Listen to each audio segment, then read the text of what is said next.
इस वीडियो में बात करेंगे, क्या चीन ने सच में अरुणाचल प्रदेश की सीमा पर चीनी गांव बसा दिए हैं? क्या चीन सच में अरुणाचल प्रदेश की सीमा पर कब्जा करने की कोशिश कर रहा है? देखिए, चीन की हैकड़ी और दादागिरी घटने के बजाय लगातार बढ़ती ही जा रही है। चीन ने तिब्बत पर जबरन कब्जे को समय के साथ न केवल मजबूत किया है, बल्कि तिब्बत को अपनी नई सैन्य छावनी की तरह इस्तेमाल भी किया है। चीन आए दिन भारत, नेपाल, भूटान के इलाके पर भी दावा करता रहा है।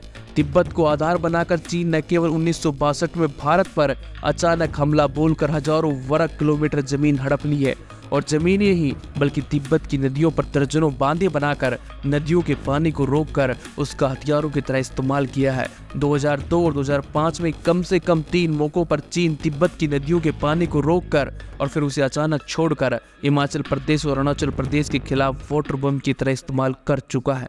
चीन ने तिब्बत पर अपने कब्जे का इस्तेमाल करते हुए जब अक्साई चीन को हड़पने का काम किया था, तब प्रधानमंत्री रहे पंडित जवाहरलाल नेहरू ने कड़ी प्रतिक्रिया वाला पत्थर चीनी सरकार को भेजने का निर्देश भी दिया था, लेकिन कुछ घंटों बाद ही पत्थर रुकवा भी दिया गया, ये बोलकर कि इससे भारत के रिश्ते चीन के साथ खराब हो जाएंगे। नेहरू ने कहा था कि वो खुद चीनी प्रधानमंत्री के सामने अपनी बात रखेंगे, लेकिन फिर इस बात पर कभी बात हुई ही नहीं।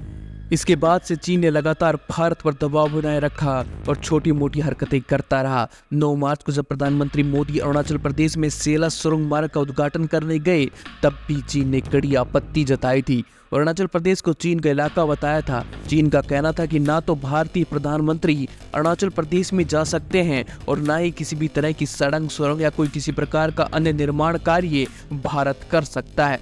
चीन ने तिब्बत पर अपना गैर कानूनी और शर्मनाक कब्जा किया है, पर अब अरुणाचल को दक्षिणी तिब्बत बताते हुए उसे भी अपने कब्जे में लेना चाहता है। विपक्ष लगातार बीजेपी की रणनीति पर सवाल उठाता रहा है, लेकिन भारत सरकार सिर्फ कहती रही है कि दोनों पक्षों की ओर से बातचीत जारी है। पूर्वी लद्दाख में चीन के साथ करीब 4 साल पहले टकराव हुआ था।